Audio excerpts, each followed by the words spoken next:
समाजातील प्रत्येक घटना थेट आपल्यापर्यंत पोहोचवणारे आपलं हक्काचं न्यूज चॅनल क्रांती सूर्य न्यूज। संपादक शशिकांत राजवंत।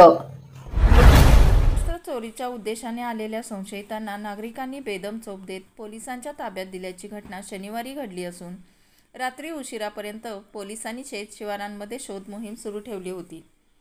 शेरीभाग आमनापूर येथे चोरीच्या उद्देशाने हत्यारबंद फिरणाऱ्या अंदाजे 12 जणांच्या चोरांच्या टोळीतील काही जणांनी लोक मागे लागल्याने नदीत उडी घेतली। यापैकी 3 पकडण्यात आमनापूर व धनगाव येथील ग्रामस्थांना यश आले असून या 3 भिलवडी पोलिसांनी ताब्यात घेतले आहे। याबाबत घटनास्थळावरून मिळालेल्या माहितीनुसार पलूस तालुक्यातील शेरीभाग आमनापूर येथे शनिवार दिनांक 10 ऑगस्ट 2024 रोजी सकाळी 10:30च्या सुमारास अंदाजे 12 जण संशयितरित्या फिरताना दिसून आले। त्यांना शेरीभाग येथील जागरूक तरुणांनी हटकली असता गाडीचा घोटाळा झालाय, जुळेवाडीला निघाल्याचे सांगितले। तिथून निसटून पुढे काही भवानी टेक धनगावच्या हद्दीत शिवारात शिरले। तोपर्यंत स्थानिक तरुणांना संशय आल्याने लोकांची जमवाजमव झाली।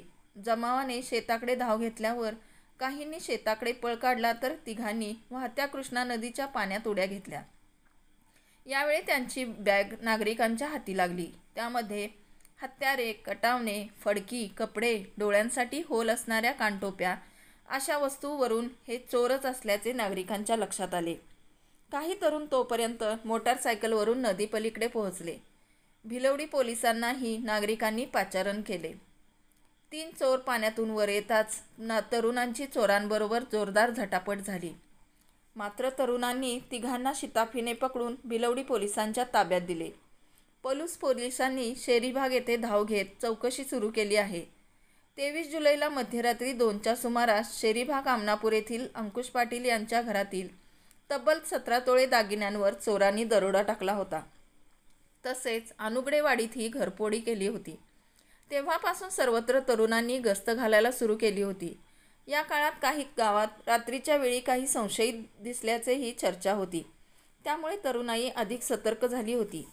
3 चोरांना पकडल्याने गेले 3-4 आठवडे गस्त घालणाऱ्या तरुणांनी सुटकेचा निश्वास टाकला।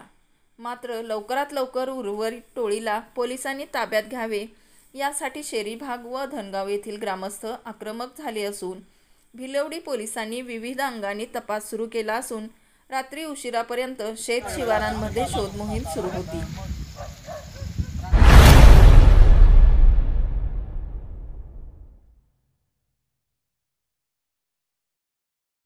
क्रांती सूर्य न्यूज। संपादक शशिकांत राजवंत। सबस्क्राइब करा,